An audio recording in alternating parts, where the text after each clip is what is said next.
ગઢડા તાલુકા ભાજપ પ્રમુખને આરએસએસના નેતા Sanjay જોશીને happy birthday કહેવું ભારે પડ્યું। ગઢડા તાલુકા ભાજપ પ્રમુખનું રાજીનામું માંગતા ભાજપમાં રાજકારણ ગરમાયું। ગઢડા તાલુકા ભાજપ પ્રમુખ પ્રકાશભાઈ સાકળિયાએ 6 એપ્રિલે સંજય જોશીના જન્મદિવસે શુભેચ્છા પોસ્ટ કરી હતી। સંજય જોશીને જન્મદિવસની શુભેચ્છા પોસ્ટ કરતા જિલ્લા ભાજપ પ્રમુખે તાલુકા ભાજપ પ્રમુખને રાજીનામું આપવા ટેલિફોનિક સૂચના આપી।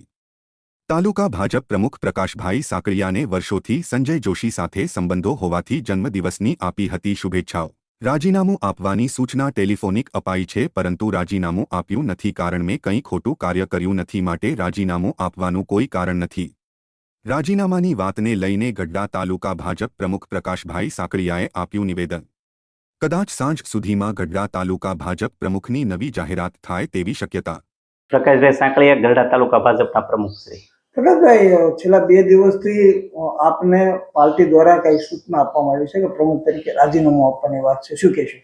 હા, મને બોટાદ જિલ્લા ભાજપના અધ્યક્ષ દ્વારા મૌખિક સૂચના આપવામાં આવી છે કે તમે રાજીનામું આપી દેજો। કારણ શું હોઈ શકે? કારણમાં જિલ્લા અધ્યક્ષ સાથે વાત થઈ તો એને એવું કહ્યું કે સંજયભાઈ જોશીનો જે 6 એપ્રિલે જન્મદિવસ હતો એની એક મેં સોશિયલ મીડિયામાં ફેસબુક એકાઉન્ટમાં પોસ્ટ કરી હતી, એના સંદર્ભે। શું તમે રાજીનામું આપ્યું કે નહીં? ના, હજુ સુધી મેં રાજીનામું આપ્યું નથી। શું નિર્ણય શું તમારો?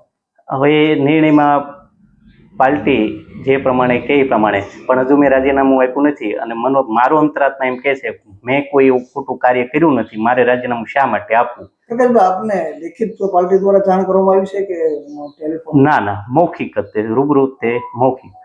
સંજયભાઈ પણ એક આમ તો કાંઈક ભાજપના અને આરએસએસના વડા છે, તો એને જન્મદિવસની શુભકામના આપવાને લઈને શું કહેશો? તમારી દ્રષ્ટિએ કેટલું વ્યાજબી? કંઈ નહીં, સંજયભાઈ તો મારા વર્ષો જૂના મિત્ર છે, પરિવારના સભ્ય જેમ અમે એકાબીજીને પરિચયમાં છીએ છેલ્લા 20-22 વર્ષથી। એ ઉપરાંત હું આજકાલનો નહીં, છેલ્લા 10-12 વર્ષથી ફેસબુક, વોટ્સઅપમાં એમને સોશિયલ મીડિયા દ્વારા અભિનંદન આપું છું, અવારનવાર વાતે પણ મારે થાય છે, એટલે એમાં કંઈ મને એવો ઇસ્યુ નથી લાગતો કે આવું હોય। પણ આમ કોઈ એવું ગ્રુપિંગ હશે કે જે તમને આ તાલુકામાંથી જ આ પ્રમુખ તરીકે કાઢવા માટેના પ્રયત્ન હોય અને આછું હોય? હવે એ તો એ લોકોએ વિચારવાનું, જેને મારી પાસે રાજીનામું માંગ્યું છે ને જે લોકોએ કાંઈ જે મિસબ્રીફિંગ પહોંચાડ્યું છે એ લોકોનો વિષય છે। તમે પણ એક આરએસએસના કાર્યકર્તા?